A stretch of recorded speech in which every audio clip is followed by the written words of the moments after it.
Oh, what's up everybody? John from Old Reading Farm here. Thanks for joining us. In today's video, we are going to talk about the number one most important thing that you can do when adding any sort of farm animal to your farm or homestead or whatever. But before we get into that, I learned something, and that is how to make every single Australian person very upset, and that is by mispronouncing the word emu. So I put out like a short last week in addition to our first emu egg video, and I didn't say it in the short, but I said it in the full length video that for whatever reason I don't like saying emu. It reminds me of listen, I know it's correct and I try to say it in every single one of my videos, but I understand that I am a dumb American and I pronounce it the way that I want to pronounce it, which is emu. That just flows off my tongue better. So that's how I'm going to continue to say it. But I have seemingly upset the entire Australian nation, or at least just the ones who watch our videos. Anyway, so I'm just going to take a quick look. I know Kat looked this morning to see if we have any eggs.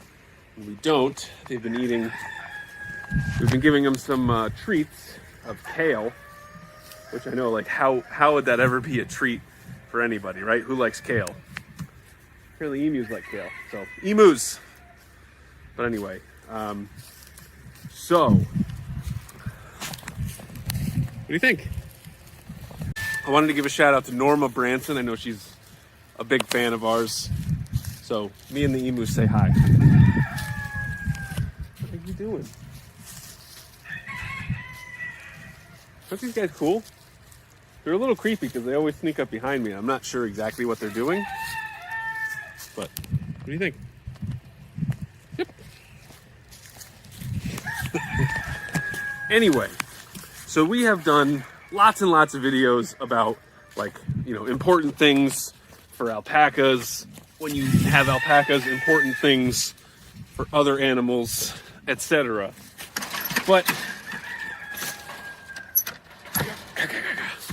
And there are lots of important things to consider whenever you bring an animal onto your farm or homestead or just your house. You know, if you're just a regular person and you got 10 chickens, there's lots of things to consider. And so I'm gonna hang out with my boy alpacas for a minute. I was gonna go upstairs, but my parents are upstairs. We call that upstairs. So like how we have the girl alpacas and the peacocks and all that, but my parents are doing some work and it's a little loud. So we're gonna hang out with the boys where it's nice and quiet. So we have done a lot of videos about what's important when taking care of alpacas. This is our boy Kyle, right? Carl. Kyle would be a good name though. So we got Carl, Felix, Waffle, Winston, Kevin, and Glacier is the gray guy in the back who usually yawns whenever I talk about anything. So we talk about a lot of different things. Obviously, the overall most important things are being able to get food and water for your animals. And there are other things such as structure, housing, creature comforts, fencing, protection, all that kind of stuff. But what I can tell you, what I believe to be the most important thing to consider when you're adding, especially when you're adding a new animal, is whether or not you have a veterinarian in your area who can take care of them. And this especially came clear for me. It was sort of just, I don't want to say common sense, but it's just something that we had thought of, or maybe it's even something that our breeders had talked about when we first got our alpacas. And I apologize if the chickens are loud in the background. There's nothing I can do about it. Our neighbors hate us too. Deal with it. Anyway, so like I said, most important thing in my eyes is whether or not, or not even whether or not, most important thing you can do is make sure that you have a veterinarian in your area who is experienced with whatever livestock that you're getting. So when we first got our first set of alpacas, we got a list of veterinarians from them that were in our area that could help take care of them. And granted, the first one we found was not that great. He was a little bit difficult to get a hold of, but we found another one that was on the list, and they have been our go-to ever since. And the reason why this has come to mind recently is because, as you'll find out, we're putting out a video soon of a video that I was featured in on somebody else's channel that I'm not too thrilled about. And, so I went down sort of a rabbit hole, and I've been watching a bunch of videos, and people were saying about how difficult alpacas are to take care of and how easily they die. And it's just, it makes me sad, because it's like, I think to me that's a little bit of not understanding fully what it takes to take care of them. And yes, because I would say, and listen, I don't have cows, I don't have sheep, I don't have goats, I don't have anything. The only animals that we have ever had are peacocks, chickens, emus, and ducks, and alpacas. We have not had any other livestock, and we haven't really wanted any other livestock, except for sheep. I want sheep. Never really, we thought about Angora goats. But anyway, we did a lot of research on alpacas before we got them. And one of the things that everybody says is that they're extraordinarily stoic animals. So what that means is they will not let on when something is bothering them. So like, see how they're all kind of chilling out now and they're all very calm and quiet. If they are sick, if something is bothering them, if something is wrong with them, they generally won't change their behavior at all. And that's what I mean by stoic. They don't limp, well, obviously if they have a limp, they're going to limp around. But, if they have a cold, if they have some sort of bacteria, they generally won't let on that they are sick.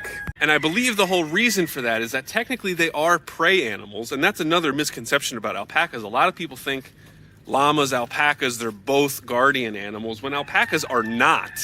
They are prey animals. And because of that, they can't show any weakness, because it's the same thing where it's like, the weakest gazelle gets eaten by the lion. So it's like, if you're an alpaca and you are showing that you are hurt, that's going to be like a target on your back for predators. It's the same reason why when they're born, they're up and walking in the first 15 minutes, because you can't just lay down for the long time. Because again, prey animals. You can also tell they have real big eyes, prey animals. They also travel in herds and be more comfortable in herds, prey animals. And so that's another thing that a lot of people get wrong is, and not wrong, listen, I am not here to crap on anybody's dreams, okay? And I am not here to tell you that I am always right and you're always wrong. I'm wrong a lot, but I know a lot about alpacas. We have 26 of them, because I think, I don't know if we told you guys this, but Catherine actually sold a couple of alpacas this past weekend. And so that's great. Anywho, there's a misconception about alpacas with them being guardian animals, and then sometimes they will put them into like herds of sheep or goats and use them as guardian animals, which may be okay. There's always exceptions to every rule, but the thing about alpacas is they travel in herds because they when they sleep, they take turns keeping watch. So the problem with just having one alpaca is that alpaca will feel extremely anxious because there's no one to take the burden off of them for, keeping watch. So that's why you want to get at least 3, because that way if something bad happens to one of them, you still have 2 and you're not going to be in an emergency. That's the thought process there, as everybody's now pooping. But anyway, back to the veterinarian. So we have a tremendous vet. And there's actually a few in our area, and that's one of the first things that we looked into. Like I said, the breeder gave us a list, and it's just, a lot of livestock a lot of livestock veterinarians have animals themselves. I know at least some of ours do.